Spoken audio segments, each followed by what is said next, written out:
Soy estudiante de Ingeniería Química del Instituto Universitario Politécnico Santiago Mariño y en esta oportunidad hablaré acerca de la fermentación láctica. Hablaremos de su definición, las reacciones bioquímicas que están implícitas, los agentes microbianos de la fermentación láctica, sus aplicaciones industriales, el yogur, el queso, tanto su definición como materias primas, tipos y procesos de elaboración. Como sabemos, la industria alimentaria usa microorganismos en la producción de una gran variedad de productos como lo son el vinagre, las bebidas alcohólicas, las aceitunas, la mantequilla, el yogur, el queso, entre muchos otros. De manera que las bacterias y los microorganismos actualmente pueden ser manipulados para producir sustancias que ellos normalmente no sintetizan y que ahora ayudan al proceso de fermentación para dar origen a todos estos alimentos. La fermentación láctica es un proceso celular catabólico de oxidación incompleta, totalmente anaeróbico, donde se utiliza glucosa para obtener energía y donde el producto de desecho es un producto orgánico, el ácido láctico. Estamos hablando en este caso de una fermentación homoláctica. Este proceso lo realizan muchas bacterias, conocidas como bacterias lácticas, hongos y algunos protozoarios. En efecto, la fermentación láctica también se verifica en el tejido muscular cuando a causa de una intensa actividad muscular no se produce una aportación adecuada de oxígeno que permita el desarrollo de la respiración aeróbica. Reacciones bioquímicas implícitas en la fermentación láctica. La fermentación láctica da como resultado ácido láctico a partir de la degradación de la lactosa. Esto es un disacárido, la cual gracias a la acción enzimática de la lactasa la convierte en sus componentes, glucosa más galactosa. La galactosa, al isomerizarse a glucosa por acción de isomerasas, puede también convertirse a dos moléculas de ácido láctico.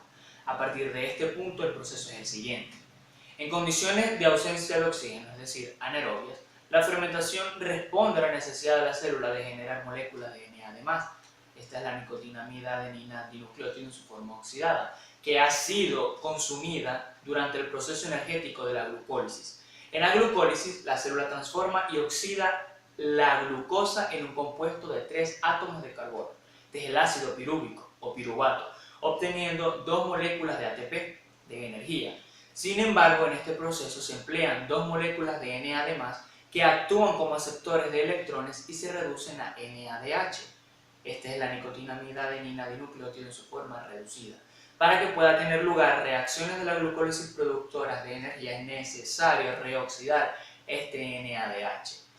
Esto se consigue mediante la cesión de 2 electrones de NADH al ácido pirúvico, que se reduce a ácido láctico, gracias a la acción enzimática de la lactato deshidrogenasa.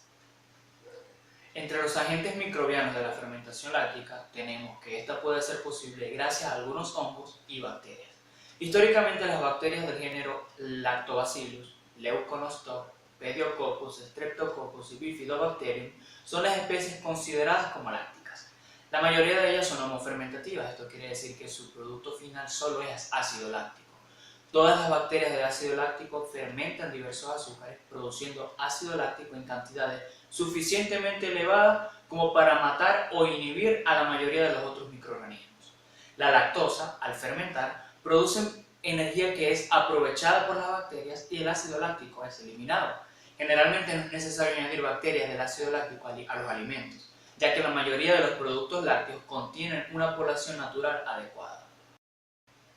La presencia del ácido láctico, producto durante la fermentación láctica, es responsable del sabor amargo, de mejorar la estabilidad y seguridad microbiológica del alimento, dado que otorga acidez al medio y tiene excelentes propiedades conservantes de los alimentos. Los alimentos pueden contener suficiente cantidad de azúcares para que las bacterias del ácido láctico produzcan cantidades inhibitorias de dicho ácido. La mayoría de los tipos de fermentación láctica que se producen en la industria alimenticia se deben a la gran capacidad de conservación del ácido láctico. Se pueden encontrar 4 grupos bien diferenciados en este tipo de procesos. La fermentación de la leche, para la obtención del yogur, por ejemplo, la fermentación de hortalizas, la fermentación de legumbres y semillas, y por último, la fermentación de pescados y carnes. En este tipo de fermentaciones se ve favorecida por la adición de sal, de manera que la temperatura, la concentración de la sal común y la exclusión del aire son los principales factores que se deben tener en cuenta, puesto que influencian el curso de la fermentación.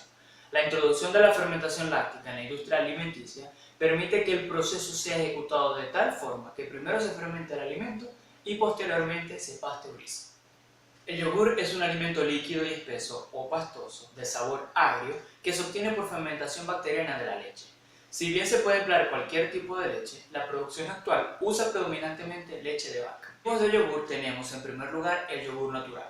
Sin ningún tipo de añadiduras, este es el yogur más puro que podemos encontrar. Puede ser entero, desnatado, semidesnatado y según esto puede tener más o menos calorías. Seguidamente tenemos el yogur del tipo natural azucarado, que es el yogur natural al que se le han añadido azúcar o azúcares comestibles. El tipo de yogur edulcorado es el yogur natural al que se le han añadido edulcorantes autorizados. Muchas veces los yogures desnatados son también edulcorados, para rebajar un poco las calorías que aporta el yogur azucarado. El tipo de yogur con frutas, zumos y otros alimentos es el tipo de yogur que encontramos con cualquier otro alimento, normalmente para darle sabor, que se convierte en una nueva variedad del mismo. Podemos encontrarlos de diferentes sabores, con trozos enteros de fruta o incluso mezclados con zumos, cereales, entre otros. El tipo de yogur aromatizado es uno de los más comunes, sobre todo cuando los compramos de sabores. Estos no presentan fruta real, sino que simplemente tienen un aromatizante autorizado, en una proporción de 80-20%, con el cual el yogur natural es el principal ingrediente de este tipo. Por último, tenemos el yogur de tipo pasteurizado después de la fermentación. Tras ser fermentado, el yogur pasa por un proceso de pasteurización para la eliminación de bacterias a través del calor, lo que provoca que la vida del producto se alargue. Entre las materias primas del yogur tenemos en primer lugar la leche fresca. Puede ser leche fresca, descremada de vaca o en polvo. La leche en polvo se utiliza para corregir su densidad. Azúcar blanca refinada, cultivo de yogur, que es un cultivo constituido por cepas bacterianas de Lactobacillus bulgaricus y Streptococcus thermophilus, pulpa de fruta y saborizante, unas gotitas. Esto es opcional en caso de que no se utilice la fruta. El proceso de elaboración del yogur comienza con la preparación de la leche. El primer paso es la recepción. La leche se vierte en envases limpios y desinfectados con agua potable, a los que se le ha añadido 5 gotas de lejía por litro. El segundo paso es el colado. La leche se cuela o filtra con el fin de eliminar cualquier partícula extraña proveniente del ordeño. El tercer paso es el desnatado. Puede realizarse por batido manual o bajando la temperatura hasta unos 2 a 5 grados Celsius o utilizando una desnatadora mecánica. El cuarto paso es el estandarizado. Esta operación consiste en darle a la leche esa densidad apropiada para llevar a cabo el proceso de elaboración del yogur. El estandarizado se consigue añadiendo a la leche fresca leche entera en polvo en cantidades proporcionales de 30 a 50 gramos por cada litro de leche fresca. En esta operación también se puede agregar el azúcar en proporciones de 90 gramos por litro. El quinto paso es el tratamiento térmico. La leche se calienta hasta una temperatura de 85 grados Celsius y por 10 minutos. Es recomendable que la leche se mantenga a esta temperatura de forma constante, ya que temperaturas mayores desnaturalizan la proteína y bajan la calidad del producto terminado, y temperaturas muy bajas no eliminan la carga bacteriana y el producto se deteriora por contaminación. El último paso de esta preparación de leche es el sexto, la regulación de la temperatura. La leche se enfría a temperatura ambiente hasta 40 grados Celsius a 45 grados Celsius, que es la temperatura en la que se desarrollan óptimamente las enzimas del cultivo del yogur. Seguimos entonces con la preparación del yogur. El primer paso en la preparación del yogur es la inoculación. Consiste en incorporar a la leche el cultivo activado de yogur a la proporción de 20 gramos por litro de leche. En esta operación se añade además la pulpa de fruta en la proporción de 50 gramos por litro de leche. Puede agregarse también y en forma opcional saborizantes y colorantes permitidos de fruta añadida. Luego se agita suavemente hasta obtener una mezcla homogénea. El segundo paso en la preparación del yogur es la incubación. Esta operación consiste en mantener la mezcla anterior a una temperatura promedio de 40 a 45 grados Celsius durante 3 a 4 horas. Transcurrido este tiempo se observa la coagulación del producto adquiriendo la consistencia de flan. El tercer paso es el enfriamiento. El producto debe enfriarse hasta una temperatura de 1 a 4 grados Celsius y estará listo para el consumo. Seguidamente tenemos la conservación. El yogur envasado debe conservarse a una temperatura de refrigeración de 1 a 4 grados Celsius. En estas condiciones podría durar hasta 2 semanas sin alteraciones significativas. El quinto paso es la comercialización. Debe realizarse con el producto envasado y mantenido siempre a la temperatura de refrigeración. Por último, el control de calidad, que va a consistir en que los controles de calidad se realizan con los análisis físicos, químicos y biológicos. La calidad del yogur depende de la calidad de la materia prima, de las técnicas de elaboración empleadas y sobre todo de la higiene personal y los utensilios utilizados. La leche es un alimento muy perecible y se contamina fácilmente. Por ello, es necesario que el ordeño y el manejo de los productos lácteos sea muy cuidadoso e higiénico. La leche debe proceder de vacas sanas y libres de enfermedades infecciosas. El queso es un alimento sólido, elaborado a partir de la leche cuajada de la vaca, cabra, oveja, búfala, camella u otros mamíferos rumiantes. La leche es inducida a cuajarse usando una combinación de cuajo o algún sustituto y acidificación. Las bacterias se encargan de acidificar la leche y tienen también un papel importante en la definición de la textura y el sabor de la mayoría de los quesos. Algunos también contienen moho, tanto en la superficie exterior como en la interior. Entre los tipos de queso debemos tener en cuenta que los criterios para la clasificación del queso son múltiples, ya que pueden basarse en cuestiones jurídicas, tecnológicas o documentales. Sin embargo, los criterios de clasificación más utilizados son los siguientes. Según el contenido de materia grasa, expresado en porcentaje de grasa masa sobre el extracto seco total, encontramos aquí quesos extra grasos, quesos grasos, semigrasos, bajo contenido de grasa y desnatados. Según la consistencia de la pasta, se tiene en cuenta el porcentaje de la humedad del queso desgrasado, de manera que encontramos quesos extra duros, duros, semiduros, semiblandos y blandos. Según el periodo de maduración, los encontramos como quesos frescos y quesos madurados, curado, viejo, añejo. Según el tipo de leche utilizada, los encontramos de leche cruda, de leche pasteurizada, de leche termizada y de leche microfiltrada. Según el tipo de elaboración, los podemos encontrar como quesos fermier o de granja, quesos artesanales, quesos latieros o cooperativas y quesos industriales.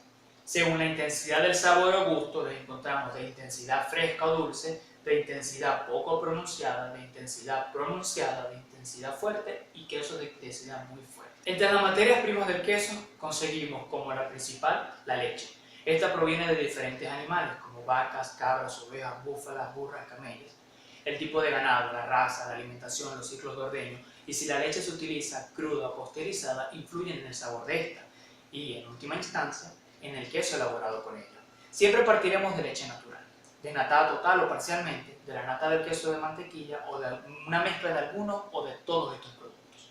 Las enzimas coagulantes son otro de nuestras materias primas en este proceso de elaboración del queso. Tradicionalmente se utiliza la quimosina o renina, extraída del estómago de los corderos lactantes, pero se han desarrollado técnicas para la elaboración y utilización de enzimas provenientes de microorganismos y vegetales. El cloruro de calcio es otro de nuestras materias primas. Su uso permite obtener una cuajada más firme a la vez que permite acortar el tiempo de coagulación. La sal, cloruro de sodio, se adiciona con el objetivo principal de darle sabor al queso. Además sirve para alargar la vida útil al frenar el crecimiento microbiano a través de una disminución de la actividad de agua. El proceso de fabricación del queso se ha vuelto mucho más sofisticado en todo este tiempo, pero en definitiva, una vez que la leche ha sido preparada, todos los quesos se hacen utilizando alguna variación del mismo proceso de 4 pasos, que es el siguiente. La primera etapa es la de coagulación. Después de ordeñar la leche, esta se cuaja para separar los componentes sólidos, cuajada, de los componentes líquidos, suero de leche. Para ello, los fabricantes del queso añaden un acidificador, cuajo, o ambos, dependiendo del tipo de queso que se quiera realizar. El segundo paso es el drenaje escurrido o desuerado. Consiste en extraer aún más el suero de leche y dejar escurrir la cuajada para obtener el contenido de humedad deseado. Así los niveles de acidez aumentan, las bacterias se multiplican y el sabor del queso comienza a desarrollarse. En este punto, las diferentes recetas para fabricar queso comienzan a divergir en gran medida en la técnica. El tercer paso es el prensado. La cuajada se introduce en moldes, adoptando así el queso su forma y su tamaño ideal, que es el tamaño y forma final. Estos moldes están diseñados para expulsar la humedad, por lo que los quesos sometidos a más presión resultan más secos y firmes.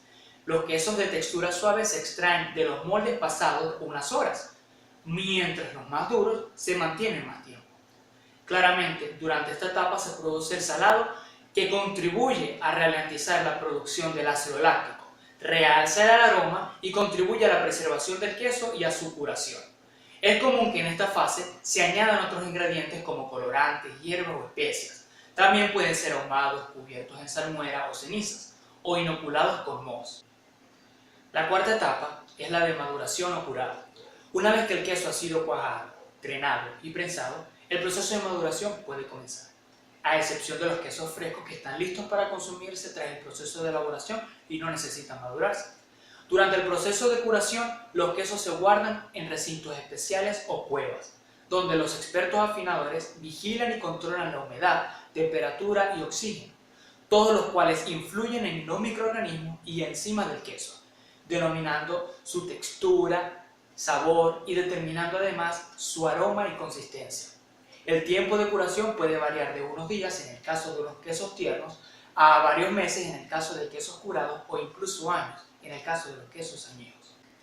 De esta manera queda cubierto todos los puntos importantes referentes a la fermentación láctica, entendiendo la importancia que ésta tiene en la industria alimenticia principalmente, como dentro de la industria farmacéutica, química y cosmética, con los esfuerzos de la investigación enfocados a disminuir los costes de producción a través de nuevas tecnologías de fermentación, así como a través de nuevos microorganismos capaces de alcanzar altas concentraciones de ácido láctico, altos rendimientos y altas productividades. Muchas gracias.